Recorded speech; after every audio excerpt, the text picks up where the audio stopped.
उपयोग करते हैं तो आप सुबह जग करके थोड़ा माला चला लीजिए, फिर भी आपका कल्याण नहीं होगा, क्योंकि आप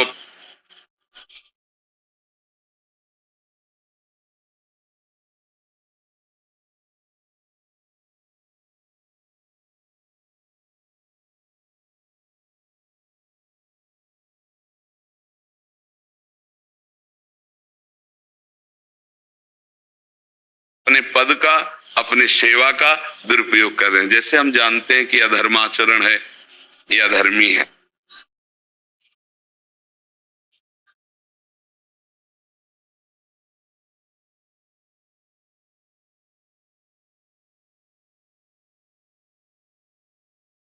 हमें पता है दोषी है और वो हमको कुछ धन दे देता है और हम उसको मुक्त करवाने की बात सोचते हैं और जो निर्दोष है उसको फंसा देते हैं।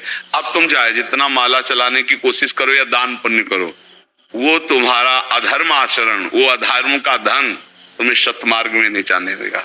नियम लेना चाहिए कि जिस पद में है, जिस धर्म में है, जिस कर्तव्य में है, चाहे कुछ भी हो जाए, हम अपने कर्तव्य से विमुख नहीं होंगे। जितना जब महान है उतने कर्तव्य महान है। दोनों बातें समझना है। जब माला फेरा और इसके बाद बेईमानी, अधर्माचरण, इनका कोई नियम नहीं है कि हमें कैसे चलना है, तो वो माला काम नहीं कर पाएगा, क्योंकि उसका तभी सत्य भाव माना जाएगा माला जपला जब धर्माचरण है। धर्माचरण नियम से, बोले वो बड़े कट्टर नियम वाले हैं, उनको घूस नहीं, आप उनको भयभीत करके नहीं काम करवा सकते, प्रलोभन में काम नहीं करा सकते।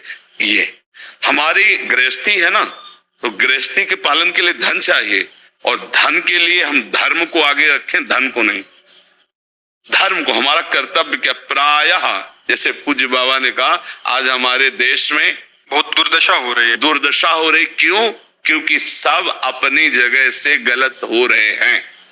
अगर अपनी जगह हम ठीक रहे तो हमारी दुर्दशा नहीं होगी, हमारा भजन कम होगा, लेकिन हम धर्म से चल रहे हैं तो हम विजयी होंगे। हम भगवान को प्रसन्न कर सकते हैं, क्योंकि हमें जो कार्य मिला है वो भगवान का ही कार्य, सृष्टि भगवान का कार्य। जैसे नए बच्चे कुछ वकालत पढ़ रहे थे तो यहाँ के प्रश्न किया था कि हम जानते हैं कि वो दोषी नहीं है, हम जानते हैं कि वो दोषी है, पर दोषी हमें पैसा दे रहा है, तो हम वकालत पढ़ी इसीलिए, हम उसको जिताएंगे, तो क्या कोई पाप है? तो उनका खुला पाप है। बोले नहीं, हमारी कोई ऐसा कंपनी दो, ऐसा कुछ बोले कि हमारी कंपनी को ये सिखाया जाता है, तो हमको तो ये करना ही होगा, अगर नहीं करेंगे तो हमारी वकालत का मतलब क्या रहा? तो नहीं, वकालत का मतलब अधर्मी को मुक्त करवाना नहीं है, वकालत का मतलब अधर्मी के सबूत एकत्रित करके उसको दंड दिलवाना है और धर्मात्मा को मुक्त करवाना है।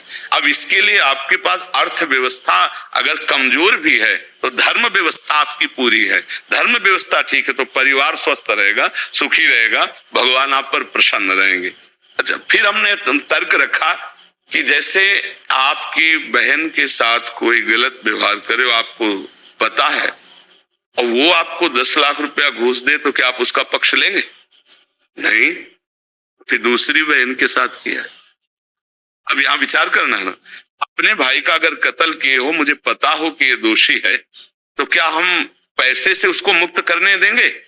लगेगा कि जान की बाजी लगा देंगे और तुम्हें हम, ऐसे ही एक गरीब आदमी की किसी ने हत्या की है तो आपका पक्ष बनता है। पर ये ज्ञान कहाँ मिलेगा? बिना अध्यात्म के ये ज्ञान तो मिलेगा नहीं। ज्ञान तो इस बात का मिला कि कैसे पैसा कमाया जाए। अच्छा, वो पैसा यदि अधर्म से आया है तो आपकी दुर्दशा कर देगा, आपकी बुद्धि भ्रष्ट कर देगा। तो जो बाबा कह रहे हैं कि आज हमारे समाज की बड़ी दुर्दशा हो रही, उसका कारण यही है कि हमें अध्यात्म का ज्ञान नहीं, हमें धर्म का ज्ञान नहीं, और बड़ी बड़ी गलतियां हो जाती है। बिल्कुल पता है आदमी निर्दोष है और हम धन के प्रभाव से उसको दंड दे देते हैं। वो दंडा भगवान जब आपको पलट कर देंगे तो आप सह नहीं पाओगे, उसका परिणाम बहुत बुरा होता है। तो इसलिए समाज को चाहिए अपने अपने कर्तव्य का पालन करते हुए एक नियमावली बना ले। जैसे कुछ दुकानों का नियम होता है कि वहां फिक्स रेट होता है, नहीं होता?